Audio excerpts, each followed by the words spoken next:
I'm going to tell you something that will turn the stomach of anyone with a shred of decency. For 10 years of my life, the human being I loved most in this world, the one I raised with such care, the one I brought into this world with pain and joy, this same person violated me every single day while I lay there paralyzed, unable to even move my left arm to defend myself. My own son raped me for an entire decade, and the worst part is that he did it while pretending to care for me. It might sound like something from a horror movie, but it happened right here in Savannah, Georgia, inside my own home, under the same roof where I raised him, thinking I was raising a good man. My name is Eleanor Bennett. I'm 72 years old, and I live here in Savannah, Georgia. People who see me today selling my medicinal herbs at the Forsyth Farmers Market with my little shop full of healing plants, talking with people, giving advice about teas and remedies, they can't begin to imagine the hell I lived through. People know me as Miss Ellie of the Herbs, that lady who always has a smile on her face and a word of comfort for those who are suffering. But behind that smile is a story I kept hidden for a long time, until I decided I couldn't stay silent anymore. Before I continue this heavy story, tell me in the comments what your name is and where you're listening from. I want to know who these brave people are who have the courage to hear the raw truth of life. Because this story I'm about to tell isn't for just anyone. It's a story that will affect you in ways you might never have expected. But I need to tell it because I know there are other women out there going through what I went through. And maybe my courage will give them courage too. Every word I speak here is true. Every detail actually happened, and if you stay until the end, you'll understand why it took me so long to have the courage to talk about it. My life wasn't always about plants and natural remedies. I worked in a textile factory here in Savannah, sewing all day, earning my hard-earned money to raise my son alone. The factory was in the industrial district, a large, noisy building where hundreds of women spent the day hunched over sewing machines, making clothes we could never afford to buy for ourselves. Junior's father left me when he found out I was pregnant, said he didn't want responsibility, that he was too young to be a father. He was a handsome boy from a good family who filled my head with promises and disappeared when he saw that the game had gotten serious. I was only 19 when Junior was born, but I decided I would raise that boy with a lot of love and give him everything I didn't have in my childhood. My own mother had died when I was little. My father was a hard man who didn't know how to show affection. I promised myself that my son would be different, that he would grow up knowing he was loved, that he would have all the opportunities I never had. Looking back, I think it was precisely this excessive love that ended up spoiling him, that made him think he could do anything with me. I worked like a condemned woman for more than 20 years in that factory. I woke up at 5 in the morning, prepared breakfast, left lunch ready for Junior to heat up when he came home from school, took 2 buses to get to work before 7. The factory was a hot, stuffy place, full of fabric dust and chemicals. I spent all day hunched over the sewing machine, doing the same thing thousands of times a day. It was work that hurt my back, strained my eyes, left my fingers stiff from pressing the machine. I returned home at 6 in the evening, dead tired, but I still had to make dinner, help Junior with his homework, wash clothes, clean the house, prepare everything for the next day. It was a routine that broke me inside, but I endured everything thinking about my son's future. On weekends, when I wasn't washing clothes or cleaning, I would take him to the park, buy him ice cream, try to give him the childhood I never had. I saved every penny I could to buy school supplies, good clothes, new shoes when his feet grew. Junior was an affectionate boy, at least that's what I thought at the time.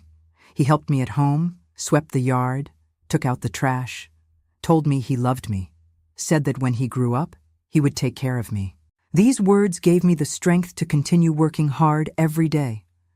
I dreamed of the day he would graduate, get a good job, and we could have a more peaceful life. It never crossed my mind that inside that boy I was raising with so much sacrifice, a monster was growing. That all that affection I gave him was being interpreted in a sick way. In school, Junior was always an average student. He wasn't among the best, but he didn't cause trouble for the teachers either. He was quiet, obedient, did his assignments without complaining. I went to all the parent-teacher conferences, talked with the teachers, always heard that he was a polite, respectful boy. No one ever complained about him. He never had behavior problems. So I was at ease, thought I was raising him right, that I was on the right track. When he turned 18, I began to notice strange changes in his behavior. First, it was the looks. He would stare at me in a different way, especially when I was changing clothes or coming out of the shower. They were lingering looks that made me uncomfortable, but I tried to ignore them. Sometimes I felt like someone was watching me when I was in the bedroom or bathroom, but when I went to check, he was far away watching TV or on his phone. I thought it was all in my head, that I was getting paranoid from working so much. He also started to get more clingy with me, more affectionate in a way that wasn't normal between a mother and an adult son.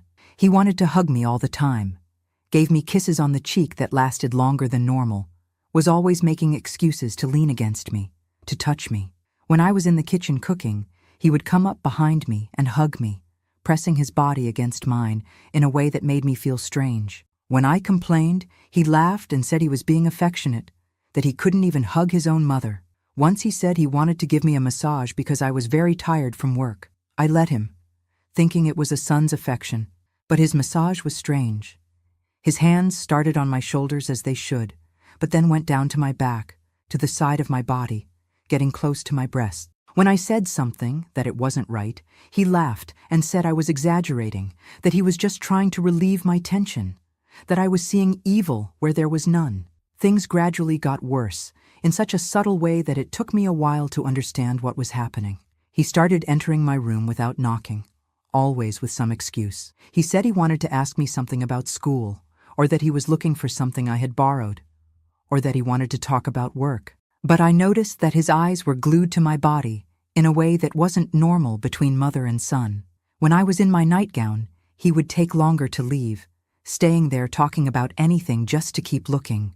When I said something about this strange behavior, he would get angry and say I had a dirty mind, that he just wanted to talk to me, that I was misinterpreting things. He said I was getting paranoid, that it was the effect of work fatigue, that I needed to rest more. He made me feel guilty for being suspicious of him, for seeing evil where he said there was none. One night he came home a bit drunk and tried to sleep in my bed. He said he was afraid, that he had had a horrible nightmare, that he couldn't sleep alone. I let him lie down, thinking it was temporary, that the next day he would go back to his room. But during the night, I felt him moving strangely, pressing his body against mine, putting his hand on my waist, on my leg. When I woke up startled and asked what he was doing, he pretended to be in a deep sleep. The next day when I brought it up at breakfast, he said I had dreamed it, that none of it had happened, that I was confusing dreams with reality. He said it was common for people who work a lot to have realistic nightmares, that I needed to take better care of myself. He made me doubt my own memory, my own perception of what had happened. I started to be afraid of my own son, but at the same time I felt guilty for thinking these things about him. After all, he was my boy, the son I had raised with so much love, with so much sacrifice. How could I suspect something so horrible? How could I imagine that my own son was having impure thoughts about me? I tried to convince myself that I was imagining things, that the heavy work was driving me crazy, that I needed to stop seeing evil where there was none. I started to avoid being alone with him at home. I always found something to do when he was around. I started locking my bedroom door, something I had never done before. I changed my bathing habits, getting dressed in the bathroom instead of the bedroom. But all of this made me even more anxious, because I couldn't understand why I was taking these precautions against my own son. But then came that day that changed my life forever, that divided my existence into before and after. It was a Monday morning, March 15th, 1998. The day had started normally, just like any other. I woke up at 5 a.m. as always, prepared breakfast, organized my lunch, got ready for work. Junior was still sleeping when I left home. It was a warm summer day, but with a nice breeze that made the morning pleasant. I arrived at the factory at the usual time, clocked in, sat at my sewing machine, and started working. I was finishing a batch of women's clothing that had to be delivered before lunch. I remember I was concentrating on the work, trying to finish that order on time, when suddenly I felt a horrible pain in my head, as if someone had hit me hard on the back of the neck with a hammer. The pain was so intense that my vision darkened immediately. I felt the floor spinning beneath my feet, a horrible sensation that everything was spinning around me. I tried to hold on to the machine table, but I couldn't. The last thing I remember is falling from the chair, hearing the noise of the other machines stopping, the women shouting, running in my direction. After that, total blackout. I was at the factory, at my usual sewing machine, finishing a batch of women's clothing that had to be delivered before lunch. Suddenly, I felt a horrible pain in my head, as if someone had hit me with a hammer. My vision darkened. I felt the floor spinning, and the last thing I remember is falling from the chair. When I woke up, I was in the hospital with a bunch of machines connected to me. The doctor explained that I had had a stroke, a cerebral hemorrhage. He said I was very young for this, that it normally happened to older people, but that the stress of work and life had contributed a lot. The left side of my body was all numb. I couldn't move my left arm or leg properly. That's when my life turned into a complete hell. I needed help for everything, to take a bath, to get dressed, to go to the bathroom, to eat. Junior, who at the time was 22 years old, offered to take care of me. He said he would give up everything, that he would dedicate his life to taking care of me because I had dedicated my entire life to taking care of him. At the time, I was moved by such dedication. The first days at home were normal. He helped me with care, took me to the bathroom, fed me, helped me take a bath. I felt grateful to have such a caring son. But then the changes began. First, he said he couldn't let anyone else take care of me because only he knew how to do it right. He sent away the woman that the social worker had arranged to help me a few hours a day. Martha was a lady in her 50s, very caring, who came 3 times a week to give me a bath and do basic physical therapy. She had experience caring for people with stroke, knew how to deal with paralysis, was gentle and respectful. But Junior started to find fault with her. He said she was careless, that she didn't do things the right way, that she was hurting me during the exercises. He made up so many complaints that the poor woman ended up quitting the job. After that, he started saying that I was very dirty, that I needed longer baths, that he had to clean me better because no one else would do it with the necessary care.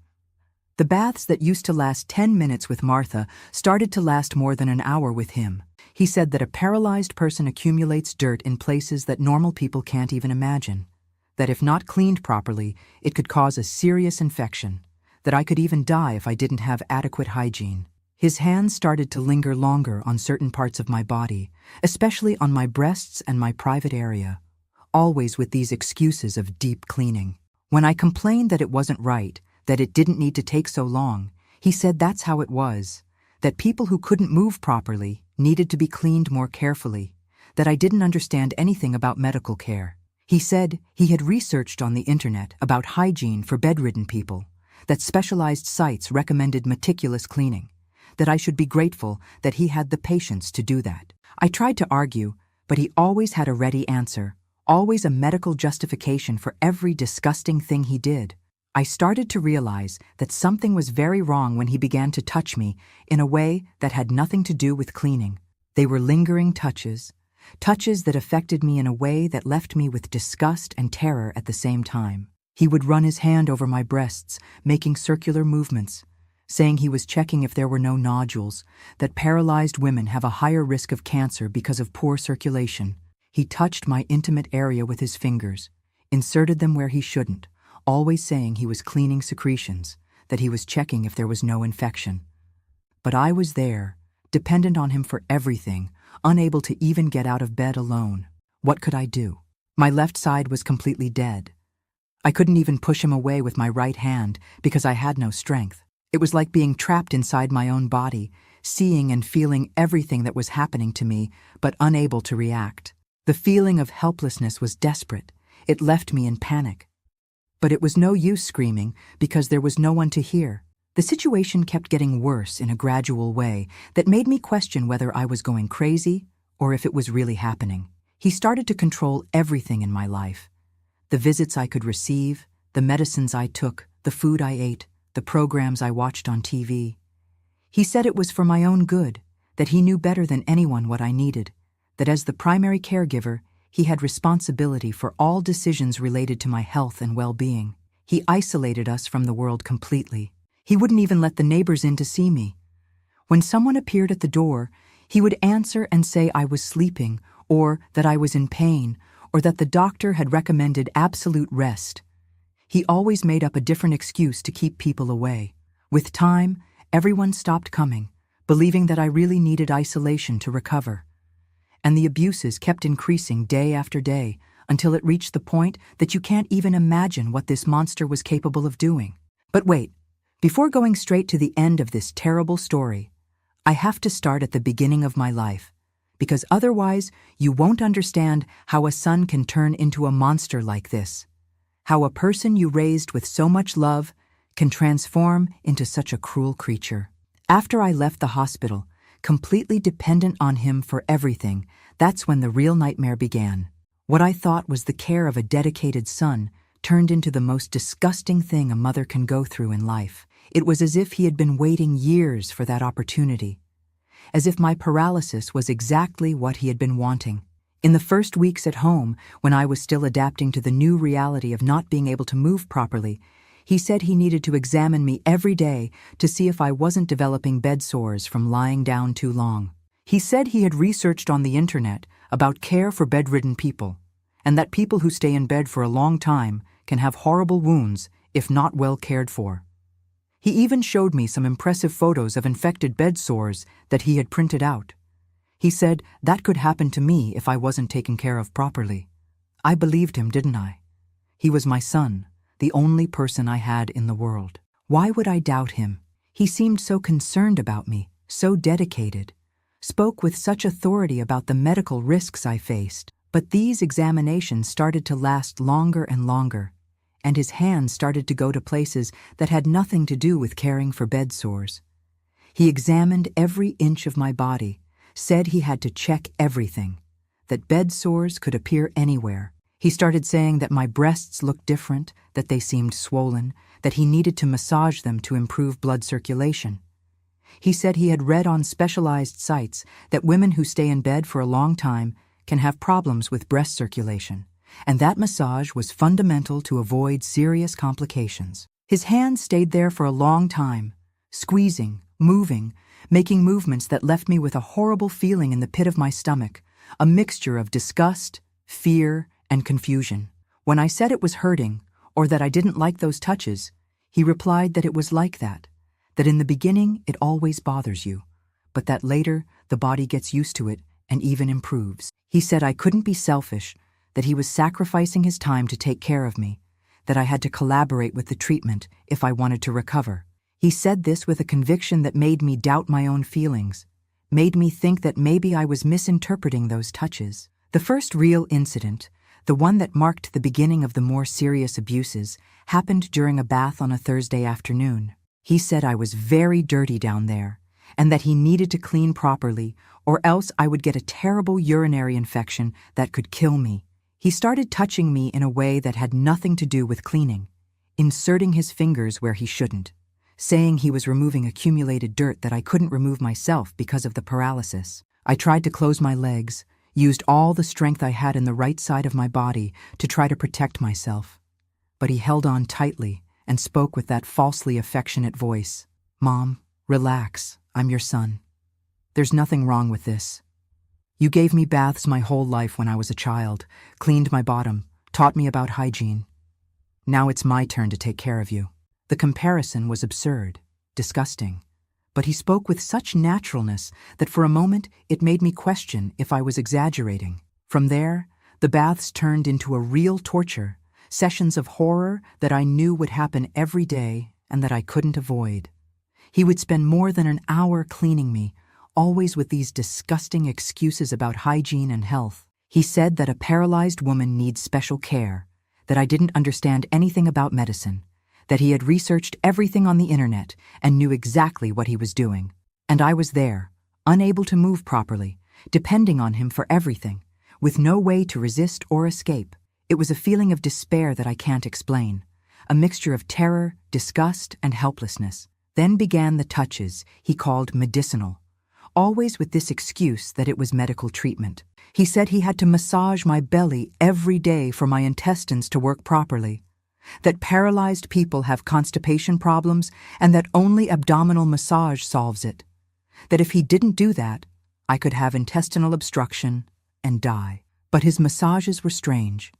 They started on the belly but kept going down until they reached places that had nothing to do with the intestines. When I complained, he would get angry and shout, "Mom, do you want to get better or not? Do you want to die from infection? I'm here trying to save you and you keep complaining." The psychological manipulation was the worst of all. Worse even than the physical abuse. He repeated the same phrases every day like a mantra, which broke me inside. "Mom, you depend on me for everything. If I'm not here, who will take care of you?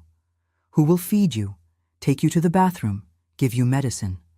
Who will have patience with a cripple?" He said this while he was touching me inappropriately, as if it were the most normal thing in the world, as if I should be grateful that he was there, that he was sacrificing himself for me.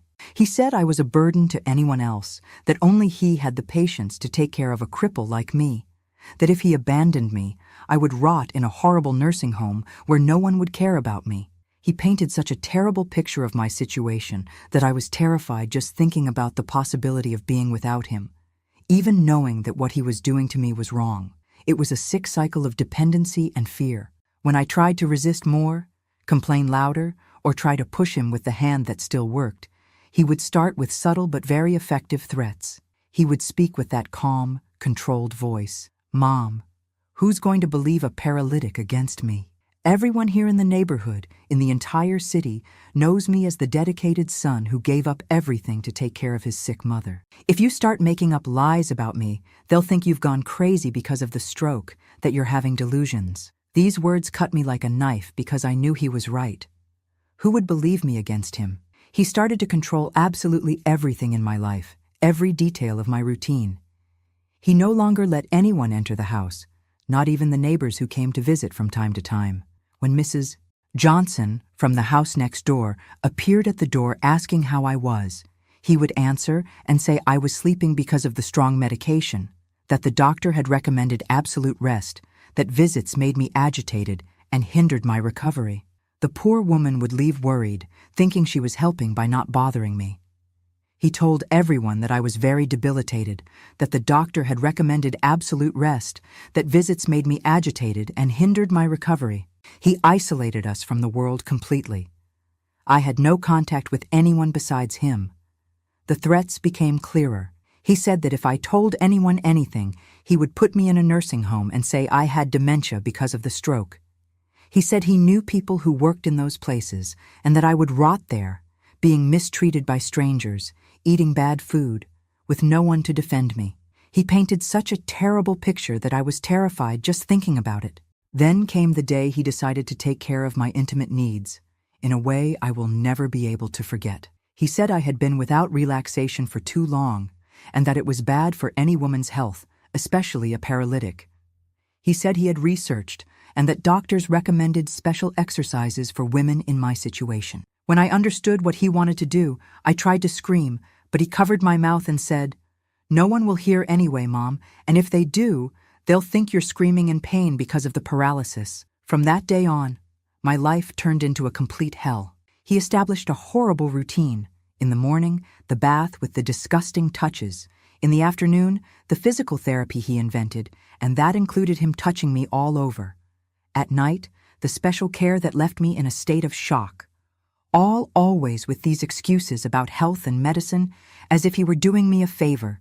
During the diaper change that I needed because of the paralysis, he would take an absurd amount of time cleaning me, always touching where he shouldn't, always with that excuse that he was keeping me clean and healthy. He said that if I got an infection because of dirt, I could die, and that he wouldn't let that happen because he loved me very much. The worst part was that he did all this talking about love. He would say, "Mom, I do this because I love you, because you are the most important woman in my life, because I can't live without you." He mixed declarations of love with disgusting acts, as if it were the most normal thing in the world. I couldn't understand how a person could talk about love while doing such a thing. He also started giving me medicines that weren't the ones the doctor had prescribed. He said he had bought special vitamins to make me stronger, but I suspected they were medicines to make me more sleepy and less resistant. After taking these vitamins, I would get more limp, more confused, without even the strength to scream properly when he abused me. The first complete sexual violation happened on a night I will never forget. He came to my room after midnight, drunk, crying, saying he was suffering a lot for not having a girlfriend, that no woman wanted to be with him because he dedicated all his time to taking care of me.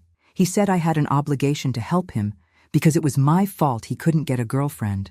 What happened after that was so horrible that to this day I wake up screaming from nightmares. After that night, he said that now we had a special relationship, that I was more than a mother to him, that we were a couple, and that no one could know because people didn't understand true love. He said that what happened between us was a thing of God, that it was destiny, that the paralysis had happened for us to be closer. His madness knew no limits. Answer me honestly, do you think a mother has an obligation to forgive a son, no matter what he does? Because I have a very controversial opinion about this.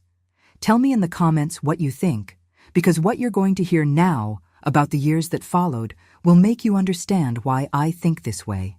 What began on that cursed night became a routine of horror that lasted for years and years.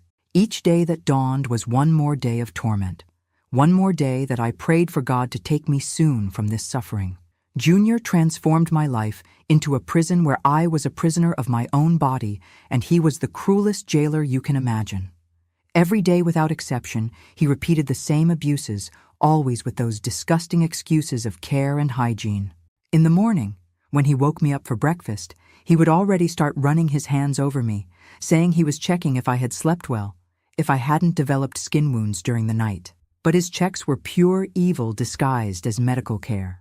During the bath, which happened every day in the late afternoon, he would spend more than 2 hours cleaning me. He said that a paralytic needs extra hygiene, that if he didn't do that, I would rot from infection. But I knew it wasn't cleaning at all. It was him satisfying his sick desires, using my body as if it were a doll. I tried to resist, but as my left arm didn't obey, my left leg was dead. I depended on him even to go to the bathroom. The physical therapy he invented was another moment of terror. He said he had studied on the internet the exercises I needed to do not to completely lose my movements. But his exercises included him touching me all over, forcing me to make movements that had nothing to do with stroke recovery. He manipulated my body as he wanted, always saying it was for my own good, that if I didn't do that, I would be paralyzed for the rest of my life. The night was when the worst happened. He said I needed special relaxation to sleep well, that a woman with a neurological problem has to have tension relief or else she could have another stroke. And then he would do things to me that to this day give me nausea to remember. I tried to pretend I was sleeping, but he would say, "No use pretending, Mom. I know when you're awake and when you're asleep." I tried to ask for help in every way I could. When a neighbor passed in front of the house and looked through the window, I tried to make signals with my eyes, tried to move my head in a way that showed desperation. But he was always nearby, always controlling everything. If he noticed I was trying to draw attention, he would come close and say loudly, "Mom is in a little pain today, isn't she?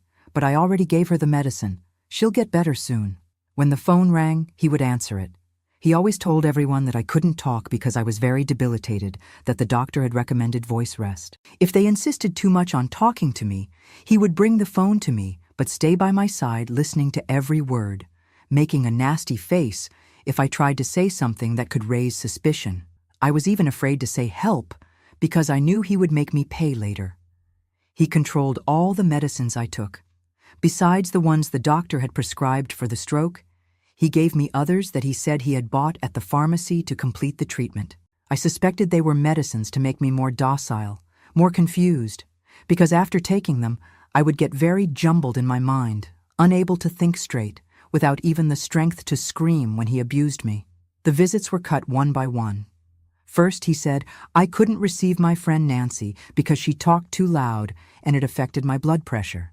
Then he said the people from the church couldn't come anymore because I was very sensitive to crowds. He kept making up excuses for each person until there was no one left. We were completely isolated from the world, just him and me inside that house that became my personal hell. I tried to resist in various ways. Sometimes I pretended I was in a lot of pain to see if he would stop. But he said pain was normal in someone who had had a stroke and that what he was doing would help improve it. Other times I tried to cry, hoping he would have a little pity, but he said crying was also a symptom of a neurological problem and that I would get better with time. Once I managed to get the phone in secret and tried to call emergency services, but my speech was a bit slurred because of the medicines he gave me, and the woman on the other end couldn't understand properly what I was saying. When he arrived and saw the phone in my hand, he became furious. He said that if I did that again, he would tie me to the bed and tell everyone I was having outbursts because of the stroke. The years went by, and I lost hope that someone would one day discover what was happening. He had managed to build a perfect image of a dedicated son. The neighbors praised him, said he was an example of a son who gave up his life to take care of his sick mother. When he went out to do shopping or handle something on the street, everyone spoke well of him. How could anyone suspect a person who had such a reputation? He also became increasingly bold. He started taking me to medical appointments and would be present during all examinations. He wouldn't let the doctor examine me alone.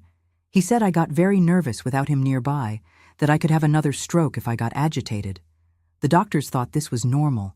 They praised his dedication. No one imagined that he was there to control what I said during the consultations. When the doctor asked how I was, he would answer for me before I even opened my mouth. He said I was evolving well, that I was eating right, sleeping well, doing physical therapy. If the doctor insisted on speaking to me directly, he would say, "Doctor, sometimes she gets a bit confused because of the stroke, but I note down everything that happens at home and can inform you better." But one day, after almost 8 years living this hell, something happened that changed everything. The neighbor next door, Mrs. Johnson, was at home sick on bed rest, and so she spent the entire day at home at a time when she would normally be working. On that very day, I couldn't take it anymore and started screaming in desperation while he was abusing me. I screamed with a strength I didn't know I had. I screamed for help until my voice disappeared. Mrs. Johnson heard the screams through the thin wall that separated the two houses. She said later that she had never heard a scream of desperation like that it sounded like someone being tortured. She became worried and came to knock on the door to see if everything was okay. Junior answered the door all calm. He said I had had a pain crisis because of the paralysis, that he had already given me medicine, and that I was already better. But Mrs. Johnson wasn't convinced. She insisted on seeing me. She said she wanted to be sure I was okay. He tried to prevent her, but she pushed the door and entered. She found me in bed, all sweaty, with hand marks on my neck, my eyes red from crying so much. She immediately realized that something was very wrong, especially because I had a desperate look, trying to say something that she couldn't understand.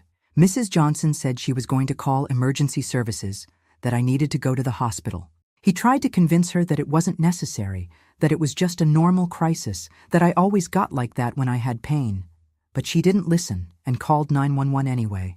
While we waited for the ambulance, she stayed there by my side holding my hand, and I tried to say help with my eyes because my voice wouldn't come out. At the hospital, the doctor who treated me found something strange. He said I had signs of very high stress for a person who was supposedly being well cared for at home. He asked if I was feeling any different pain, if something was happening at home that could be making me agitated. Junior, as always, answered for me. He said it was normal for someone with a neurological problem, but the doctor insisted on examining me alone. He told Junior that he needed to do some procedures, that it was better for him to leave the room. He tried to resist, but the doctor was firm. It was the first time in 8 years that I was alone with a person who could help me. When the doctor began the examination, he noticed signs on my body that didn't match the care I supposedly received at home. The doctor asked if someone was hurting me, if I was being mistreated. I tried to speak, but I was so nervous that the words wouldn't come out right. So he asked if I could nod my head to answer yes or no.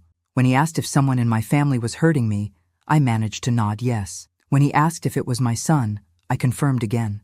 The doctor called the hospital social worker and a psychologist. They came to talk to me and gradually managed to understand what was happening.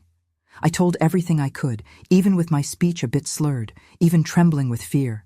I told them about the abuse, the touching, the threats. They were horrified, but believed me. When they went to confront Junior, he denied everything with the greatest coldness in the world. He said I was having delusions because of the stroke, that it was common for people with neurological problems to make things up. that he was a dedicated son, and that those accusations were absurd. He said I was being ungrateful after everything he had done for me, that he had sacrificed his life to take care of me. He was so convincing that for a moment I thought people would believe him. He spoke with such assurance, such tranquility, that it almost made me doubt my own version. But the social worker said they would do other examinations on me, more detailed examinations, and that if they discovered any sign of abuse, they would call the police immediately. I know this story is heavy, but I bet many of you won't have the courage to hit the like button on this video. Go ahead, prove me wrong. Hit that like. Let's see if you really have courage. Because what you're going to discover now about what happened after these examinations will shock you even more than everything I've told you so far. The examinations they did on me at the hospital confirmed everything I had said. The forensic doctor found clear signs of recent and old sexual abuse, marks on my body that proved I was telling the truth. When they showed the results to Junior, he continued to deny, but now he could no longer maintain that pose of a dedicated son. The mask had fallen, and everyone could see the monster he really was. The police were called, and he was arrested on the spot. They took him away in handcuffs from the hospital while he shouted that I was crazy, that I was making everything up because of the stroke, that he was going to sue everyone for defamation. But it was no use shouting anymore. The evidence was there on my body, marked by years of abuse, and no one could deny the reality. I stayed in the hospital for almost 2 weeks while they decided what to do with me. There was no one from the close family to take care of me, and I was terrified with the possibility of having to go to a nursing home or some place where I didn't know anyone. But then a miracle happened that I will never forget. My cousin Sarah appeared, a distant cousin of my father that I didn't even remember existed anymore. Sarah had heard about the case through a friend who worked at the hospital. She came to see me and said that even though we hadn't spoken for more than 20 years, she couldn't let a relative go through a situation like that alone.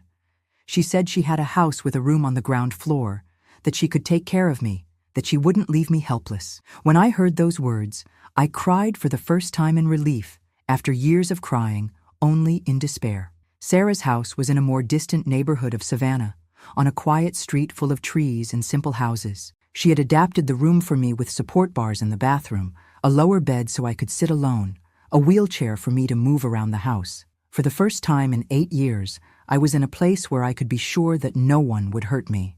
The first days at Sarah's house were strange. I was so afraid that any noise made me jump with fright. When she came close to help me with something, I would automatically shrink, expecting to be attacked. My body had engraved the fear in a way that even those who wanted to help me scared me. She had the patience of an angel with me. She spoke softly, moved slowly, always warning before touching me. The first thing Sarah did was take me to a physical therapist named Melissa, who had an office nearby. Melissa was a woman in her 40s, short hair, firm but caring manner. When Sarah explained to her what had happened to me, I saw that she became outraged. She said she would do everything to help me recover my movements, that I deserved to have my independence back. The first physical therapy sessions were difficult. My body was too tense, locked by fear and trauma. Melissa explained that this was normal, that people who have suffered physical abuse usually have a very contracted body, as if it were always defending itself from an attack. She started slowly, just with breathing and relaxation exercises, teaching me to trust my own body again. But Melissa wasn't just a physical therapist. She became my confidant, my friend, my improvised therapist. During the sessions, she would let me talk about everything that had happened, listen to me without judging, helped me understand that none of it had been my fault. She said the stroke wasn't God's punishment, that I didn't deserve to have gone through that suffering, that I was a survivor, not a victim. After about 3 months of physical therapy, something happened that shocked me. During an exercise, trying to reach an object that Melissa had placed on the table, my left hand moved by itself for the first time since the stroke. It was just a small movement, the fingers closing a little, but I started crying with emotion. Melissa also cried with me and said, "See, Eleanor, your body is coming back to life." From that day on, the exercises became more intense. Melissa explained that my brain was creating new connections, that the movements would return gradually if I didn't give up. It was hard, painful work sometimes, but each small progress gave me more hope. First, some movement returned to my fingers, then to my wrist, then to my elbow. My leg also started responding better. Sarah also took me to a psychologist, Dr. Harrison, who worked with people who had suffered severe trauma. She explained that I had two traumas to process: the stroke that changed my life from 1 hour to the next, and the years of abuse that came after. She said it would be a long job, that I had to be patient with myself, that healing from trauma doesn't happen overnight. The sessions with Dr. Harrison were fundamental for me to understand many things. She explained that what Junior did to me had a name: sexual violence, abuse of a vulnerable person, false imprisonment, that it wasn't care or love or anything that resembled it, that he had used my physical dependency to satisfy his sick desires, and that this was a serious crime, no matter if he was my son or not. With time, I came to understand that I wasn't to blame for anything that happened. I wasn't to blame for having had a stroke. I wasn't to blame for having become dependent. I wasn't to blame for having raised a son who turned into a monster. Dr. Harrison taught me that victims of abuse always feel guilty, but that this guilt isn't real. It's just a way the mind finds to try to understand a situation that doesn't make sense. A few months after I started treatment, the most exciting day of my recovery happened. Melissa said she was going to try to make me walk alone, just with the support of a cane. I was terrified of falling, but she said, "Trust me, Eleanor. You're ready." And indeed I was. I managed to take about 3 steps alone, trembling but firm. Sarah was there watching and cried so much that I thought she was going to have a fit. Walking alone changed everything in my life. I no longer depended on anyone to go to the bathroom, to get a glass of water, to reach the window and look at the street. It might seem silly, but for someone who had been unable to move for years, each movement was a huge achievement. I spent hours practicing walking around the house, strengthening my legs, recovering the balance that the stroke had taken away. With physical independence returning, I started thinking about what to do with my life. I could no longer work at the textile factory. My body wouldn't stand being hunched over the machine for hours. Dr. Harrison suggested that I look for some activity that gave me pleasure. That would be a way to restart my professional life without much physical effort. It was Sarah who suggested the medicinal herbs course. She said I always had a knack for taking care of plants, that when I was young, I knew how to make teas for everything, that my mother had taught me a lot about home remedies. She said there was a lady in the neighborhood who gave a basic course on medicinal plants, that I could learn more about it, and maybe even work with it in the future. The course was a wonderful discovery. I learned about dozens of plants, their effects, how to prepare teas, homemade ointments, syrups. The teacher, Ms. Carmen, said I had a gift for dealing with plants, that my hand was good for making remedies. It was the first time in a long time that someone had praised some ability of mine that made me feel useful again. While I was recovering and rebuilding my life, the case against Junior was proceeding in court. He was sentenced to 12 years in prison for rape of a vulnerable person, false imprisonment, and mistreatment. I thought that finally justice had been done, that he would pay for everything he did to me for so many years. But what I didn't imagine is that the American prison system is a joke. Now comes the part where many people will judge me. When I found out that he had been released from prison for good behavior after only 3 years, I made a choice. Do you think I was wrong not to have reported him again when he tried to contact me? What would you have done in my place? Because what happened after that will show you that sometimes life does justice in a way that we don't even expect. 3 years after he was released, I was completely recovered and getting on with my life. I had set up a small natural products store in a commercial space near Forsyth Park, right in the center of Savannah. I sold medicinal herbs, teas, homemade ointments, syrups that I prepared myself. The business grew so much that I couldn't handle it alone. I had to hire Sylvia, a young woman who helped me with sales and loved to learn about medicinal plants. My store became known throughout the city. People came looking for remedies for everything: headaches, insomnia, stomach problems, depression, anxiety. I guided everyone on how to use the right plants, taught them how to make teas at home, gave advice on natural health based on decades of experience and study. I had become a reference on the subject. I earned my money honestly, was independent again after so much suffering. The routine of the store was a delight. I woke up early, had my coffee with Sarah, walked the 4 blocks to the center, opened the store at 8 in the morning, organized the dried herbs in the jars, prepared the ointments of the day, attended to my regular customers who already came to talk to me about life, besides the remedies. It was a simple life, but full of purpose and meaning. Sarah continued living with me, but now we were more like sisters than a cousin taking care of a sick cousin. She helped me in the store on weekends, took care of the house while I worked. She was my life companion, my confidant, my closest friend. We had built a good, peaceful routine, full of true affection. For the first time in decades, I was truly happy.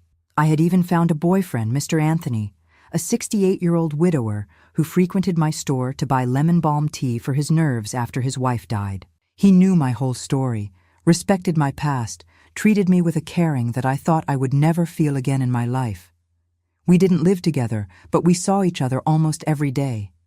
We went to the movies, took walks in the park, lived a nice romance of mature people who know how to value good company. Anthony was everything that Junior never was: respectful, caring, protective, without being controlling. He brought me flowers every Friday, helped me carry the heavy boxes from the store, waited for me to close so we could go to dinner together at a simple restaurant nearby. Our relationship was based on mutual respect, trust, true affection. That's how love should be. It was 20 years of complete peace, of reconstruction, of happiness that I never thought would be possible. I had managed to transform pain into purpose, helping other people through medicinal plants.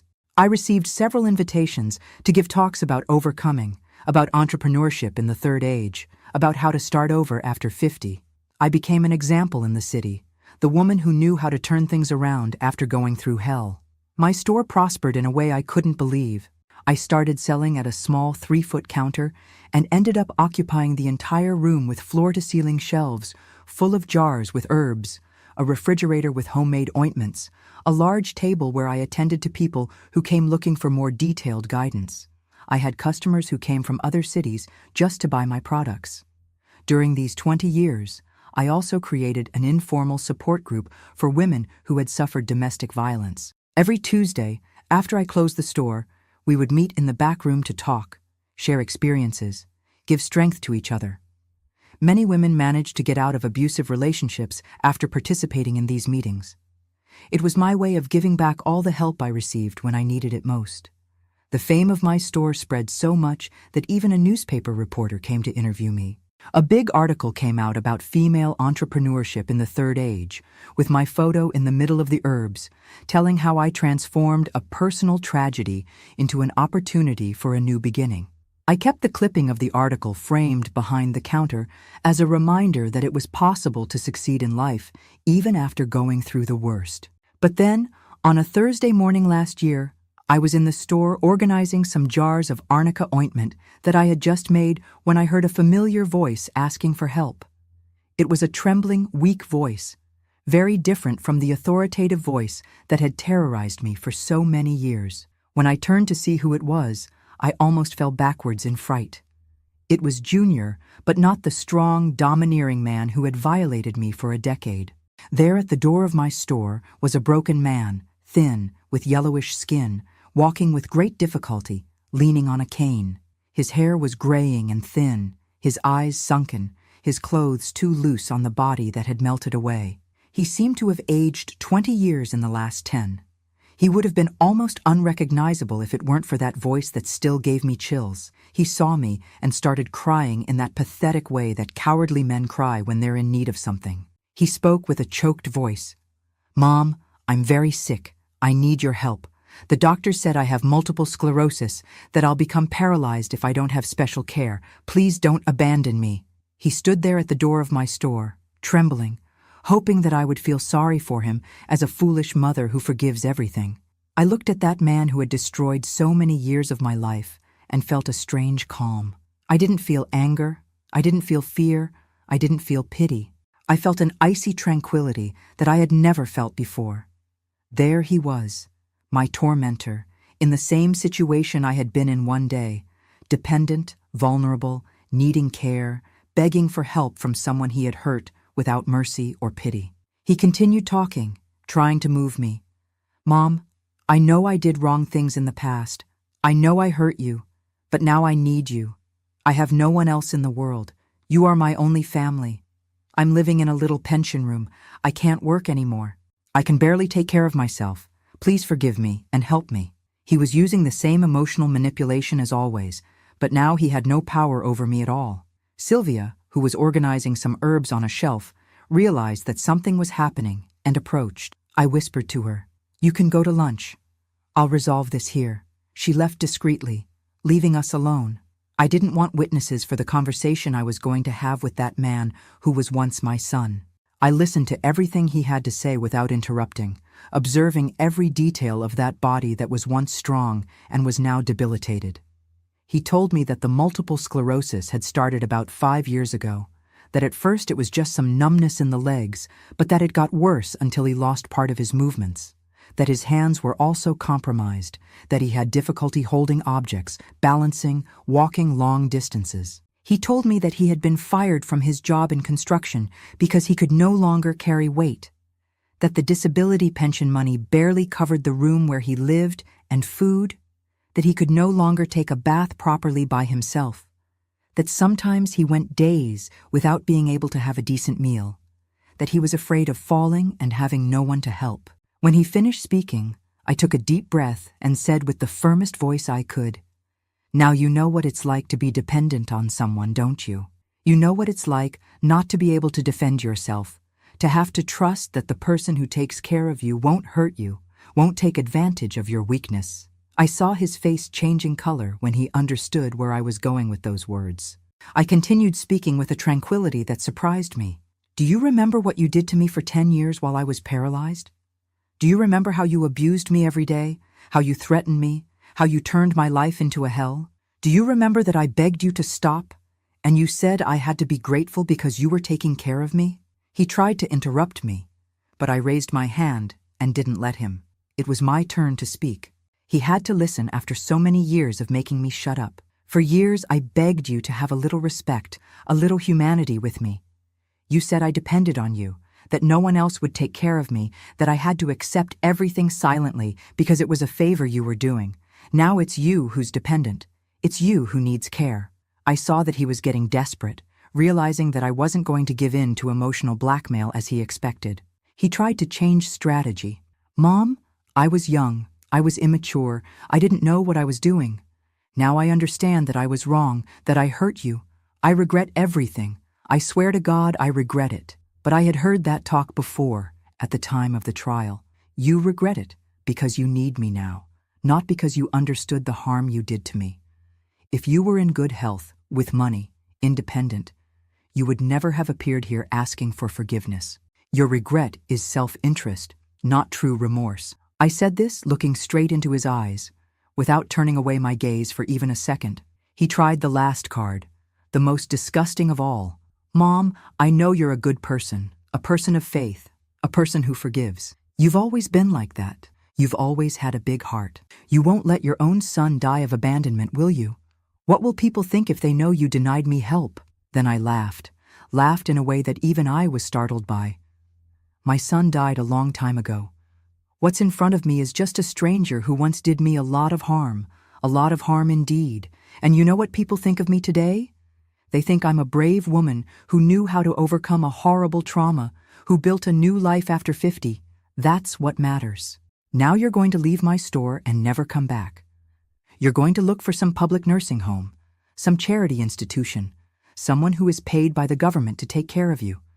Because free care, care of love, care of family, you lost the right to that when you decided to transform me into a sexual object for an entire decade." He left the store staggering, crying loudly, but I didn't feel even a bit of pity.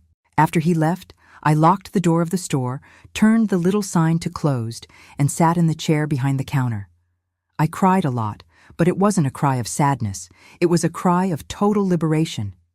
It was as if a huge weight had been lifted from my shoulders all at once. Finally, I had managed to look my aggressor in the eye and say no. I had managed to have the power that he had taken from me during so many years of terror. I found out later through acquaintances who worked in social services that he ended up interned in a public nursing home, one of those that the government maintains for people who have no family or money. I know that his life there is not easy, that he depends on the goodwill of overworked staff for everything, that sometimes he spends hours waiting to be attended to, that he eats bad food, that he sleeps in a collective room with other sick people. It's exactly the treatment he deserved. Today, at 72 years old, I can say with all certainty that I am a complete and fulfilled woman. I have my store that works very well and gives me financial independence. I have Sarah, who is my heart's family. I have Anthony, who loves and respects me the way every woman deserves to be loved. I have health, disposition, and many plans still to accomplish. I created an informal support group for women with disabilities that has already helped dozens of people report abuse, get out of toxic relationships, and rebuild their lives with dignity. Every week I receive messages from women who manage to free themselves from horrible situations after participating in our meetings. It's my way of transforming pain into purpose, trauma into life mission. My story proves that no matter how old you are, no matter how many traumas you've suffered, no matter how many times you've fallen, it's always possible to start over. The important thing is to never give up, to seek help when you need it, to believe that you deserve good things in life, that you deserve respect, caring, dignity, and most importantly, never let those who hurt you continue to have power over you. I am Eleanor Bennett. I'm 72 years old. I live here in Savannah, and this is the story of my life, of how the worst trauma transformed me into the strongest woman I know. If you want more stories of overcoming like mine, subscribe to the Grandparents' Tales channel. Here we prove that there's no age to start over and that the sweetest revenge is to live well. So, did you like my story? Today, I feel victorious because I strived as best I could to overcome all difficulties. If you can, click on the squares that are passing on the screen to see more videos and hear more stories of warrior women like me. You'll be surprised at the strength that we American women have to overcome anything that life puts in our way. Life teaches that whoever sows wind reaps storm, and whoever sows evil one day pays the price.